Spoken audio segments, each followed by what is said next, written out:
ভাবি, তুমি নাস্তা বানাও নাই? কেন বানাবো? ও মা, নাস্তা না বানালে সকালে খাবো কি? আমি কি এবারই দাসীবান্দি? মানে? মানে যার যার নাস্তা শেষে বানিয়ে খাও। আমি নাস্তা বানাইতে পারবো না। কেন পারবে না? আমি এবাড়ির বউ, তাই পারবো না। তুমি এবাড়ির মেয়ে, তুমি বানাও। এইটা তুমি কেমন কথা বললা ভাবি? তুমি কি তোমার শ্বশুরবাড়িতে কোনো কাজ করে খাও? আমি কেন আমার শ্বশুরবাড়িতে কাজ করব? না, তা করি না। আমি কোনো কাজ করতে পারবো না। এটা আমার শ্বশুরবাড়ি। আমার শ্বশুরবাড়িতে আমি কেন কাজ করব? তুমি যদি কাজ না করো তাহলে বাড়ির এত কাজ কে করবে? রান্না বান্না, খাওয়া দাওয়া, কাপড় কাচা, এত কাজ কে করবে ভাবি?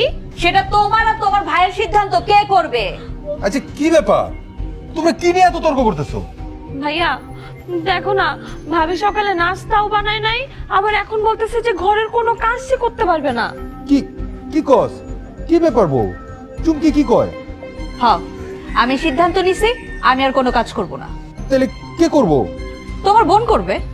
আরে ও কি করব? ও কি কোনো কাজকর্ম জানে না কাজকর্ম শিখছে? তাহলে কাজের বেটি রাখো। আরে পাগলি, তোমার বাড়ি, তোমার সংসার, তুমি না করলে কে করব কত? তোমার বোন তার শ্বশুরবাড়ি গিয়ে যদি পায়ের উপরে পা তুলে খাইতে পারে, আমি কেন আমার শ্বশুরবাড়িতে পায়ের উপরে পা তুলে খাইতে পারবো না? তোমরা আমারে কি মনে করছো? আমি কি দেখতে তোমার বোনের চেয়ে কম সুন্দর, নাকি কম শিক্ষিত, নাকি তোমাদের তুলনায় গরিব ঘরের মেয়ে? দিলা তো পেস্টা লাগায়া। আবার কে ফোন দিল?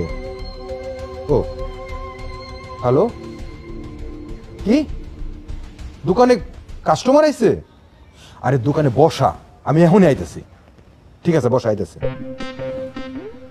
শোনো, আমার দোকানে কাস্টমার আইছে, অনেক বড় পার্টি।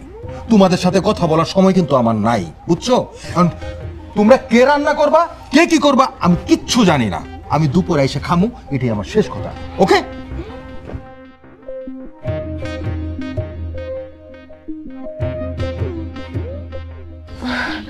ভাবি, ও ভাবি, তুমি কি সিরিয়াস?